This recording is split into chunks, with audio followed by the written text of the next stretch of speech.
Hey guys, today I wanted to show you another one of my one-pot, really easy chicken dishes. I'm all for a really easy chicken dish, especially on weeknights. So today I wanted to show you my chicken piccata. Here's how we make it. Okay, so first I have boneless, skinless chicken breasts. You want to make sure that the tender is removed from your chicken breast, so you can just kind of pull it off. It's going to make for like kind of a flatter chicken. It's also going to make it cook faster, which is really important in this like quick, easy meal. You can just fry it up alongside. So I've got one chicken breast. I have 2 pieces of wax paper. So I've got my chicken between my 2 pieces of wax paper, and then today I'm using a rolling pin, but you could also use like a meat pounder if you have one. I don't have one, so a rolling pin works just fine. And we're gently gonna flatten it. And the flatter you make this, the quicker it's gonna cook. So it's up to you how thick you want it, but I like mine pretty thin. Okay, so perfect. My chicken breast is nice and thin. I'd say it's probably like ½ inch thin. And then you wanna repeat with the remaining chicken breasts. Okay, so next let's bread the chicken. Today I'm using panko, but if you wanted to use something like gluten-free breadcrumbs or regular breadcrumbs or even almond flour, that would work too. So the best way to make this is to set up an assembly line. So I have my cornstarch, my eggs, my panko, and then next to it I have my skillet. You could use any kind of skillet. Today I'm using a cast iron skillet just because I love cooking with cast iron, but whatever you have works. So first up, let's mix together our eggs. You're gonna wanna gently whisk those together. So my cornstarch I'm gonna leave plain, my eggs I'm gonna leave plain, but the panko is where if you wanted to add some extra flavor. So definitely some salt. And then I'm gonna add in a little oregano, just for kind of a little extra flavor. You could also do thyme, or kind of any other of those dry woody herbs that you like. And you can totally eyeball it too.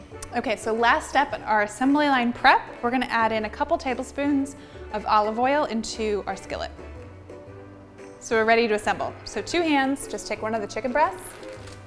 We're gonna lay it in. The cornstarch helps to get it like really extra crispy because it sucks away any of the moisture, but it's messy. Cornstarch seems to like get all over me whenever I cook with it. So from this mixture into the egg mixture, make sure you get the egg all over it because that's what the panko is gonna stick to. And then into the panko. You wanna make sure to press it down so all of the panko sticks. And then from there into our preheated skillet. I've got it over medium. We're gonna cook it for a couple minutes each side until it's golden brown and the inside is cooked through. The only problem with this dish is that you get really dirty, so just get ready for that. Your hands are just like always covered. So for about 3 to 5 minutes, we're gonna cook it on one side, then we're gonna flip it. And it is like perfectly golden brown. Okay, same steps for the last chicken cutlet. Into the cornstarch, into the egg mixture. This would be great. This like assembly line would be really good for kids too. You put them to work, give them a little duty. Okay, and then into my skillet. Okay, so my second chicken cutlet is done. Let's remove it from the heat and just place it off to the side, but keep it warm. In that same pan, we're gonna make a pan sauce to drizzle all over those chicken breasts. And we're gonna add in 1 shallot and then 2 cloves of garlic. This pan sauce comes together really, really quickly, which is perfect for weeknight cooking and then perfect for how quick those chicken breasts cook too. I'm gonna cook that around for about 1 minute. The beauty of cooking this all in one pan is that, well, A, you don't have to do more dishes than you need to do, but also when you cook the chicken in the pan, kind of all of the yummy crusty bits are left in the pan, and then you make a pan sauce with that. So it's kind of a double fold. You don't have to clean so many dishes and you make a delicious pan sauce with it. Okay, my shallot is cooked through. To that, we're gonna add about ½ a cup of white wine. If you don't wanna use white wine, that's totally fine. You could also just use chicken broth. And then we're gonna cook this until it's reduced by half. While that's reducing, I'm gonna add in some lemon slices and then a pinch of red pepper flakes. So they still have the seeds in them, just be careful when you're eating. Or you could just fish out the seeds, but I'm being lazy. I'm noticing a trend with all of my chicken dishes that I make for you guys. I make a really, really delicious kind of one pan crispy chicken thigh that you do in the oven with the same kind of sort of ingredients. White wine, lemon.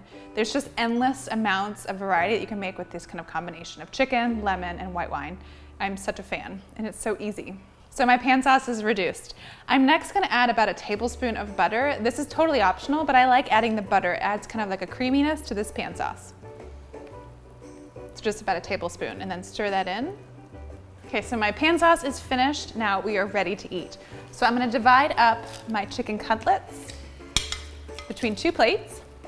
So it's a very healthy, big serving for one person, so just keep that in mind when you're menu planning. And then we're gonna top it with this pan sauce. We're just gently gonna drizzle it over. And then to that, a little bit of flaky sea salt.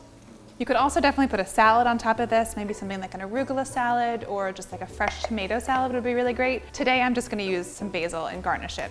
There you have it. There is one of the easiest, most delicious weeknight chicken dinners. Thanks so much for watching. If you like this video, give it a thumbs up and make sure to hit subscribe because I upload new recipe videos each week.